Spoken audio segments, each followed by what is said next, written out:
कांग्रेस ने सामाजिक न्याय की राह पर कदम बढ़ा लिए हैं, जो राहुल गांधी की मौजूदा राजनीतिक दशा और दिशा के संकेत हैं।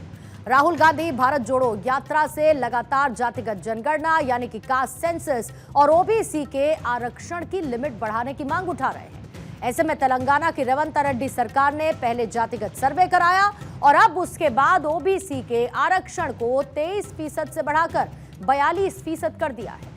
इस तरीके से राहुल के सियासी एजेंडे का मॉडल तेलंगाना बन रहा है, जिसके जरिए कांग्रेस अपने खोए हुए सियासी आधार को दोबारा से पाना चाहती है। सवाल यह है कि क्या कोर्ट में टिक पाएगा तेलंगाना ओबीसी आरक्षण?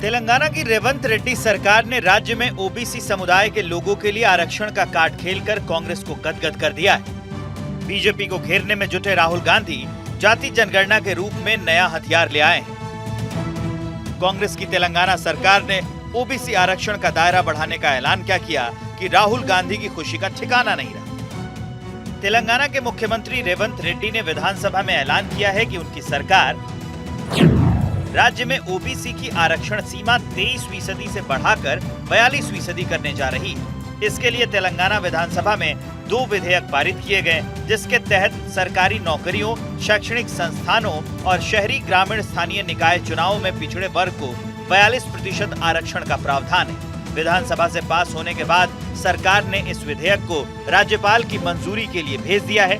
अगर ये लागू हो जाता है तो राज्य में आरक्षण की सीमा 62% हो जाएगी। हालांकि ये सुप्रीम कोर्ट द्वारा तय की गई 50% आरक्षण सीमा का उल्लंघन है। दरअसल कांग्रेस ने 2023 विधानसभा चुनाव से पहले ओबीसी कोटा बढ़ाने का वादा किया था।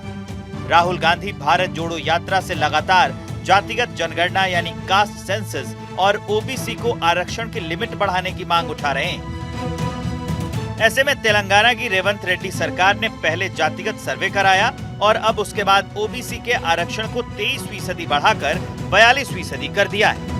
इस तरह राहुल के सियासी एजेंडे का मॉडल तेलंगाना बन रहा है। इसके जरिए कांग्रेस अपने खोए सियासी आधार को दोबारा पाना चाहती। रेवंत रेड्डी ने कहा, राहुल गांधी ने वादा किया था कि अगर कांग्रेस सत्ता में आई तो ओबीसी आरक्षण को बढ़ाकर 42% किया जाएगा। सत्ता संभालने के तुरंत बाद हमारी सरकार ने जाति जनगणना शुरू की। इससे पहले ही कांग्रेस सरकार ने ओबीसी आरक्षण को 37% तक बढ़ाने के लिए राज्यपाल को प्रस्ताव भेजा था। ये सरकार पहले के प्रस्ताव को वापस ले रही है। अब 42% आरक्षण का नया प्रस्ताव भेज रही है। हम ओबीसी आरक्षण को 42% बढ़ाने के लिए आवश्यक कानूनी सहायता भी लेंगे। हम तब तक शांत नहीं बैठेंगे जब तक पिछड़े वर्गों के लिए 42% आरक्षण हासिल नहीं हो जाता।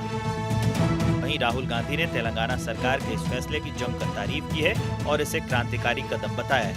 राहुल गांधी के एक्स हैंडल से पोस्ट जारी कर लिखा, कांग्रेस सरकार ने तेलंगाना में ओबीसी आरक्षण बढ़ाने का वादा पूरा कर दिया है। सामाजिक न्याय की दिशा में ये वाकई एक क्रांतिकारी कदम है।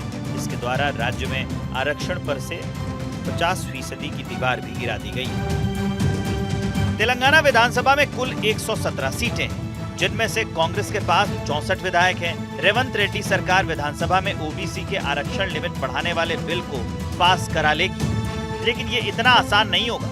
आरक्षण को लागू करने के लिए संविधान में संशोधन और केंद्र सरकार की मंजूरी की जरूरत होती है। ऐसे में ये विधेयक लागू हो पाएगा या नहीं, इसे लेकर सवाल खड़े हो रहे हैं। केंद्र से मंजूरी नहीं मिलती है तो तेलंगाना सरकार के लिए उसे अमली जामा पहनाना आसान नहीं है। Bureau report, Bharat 24।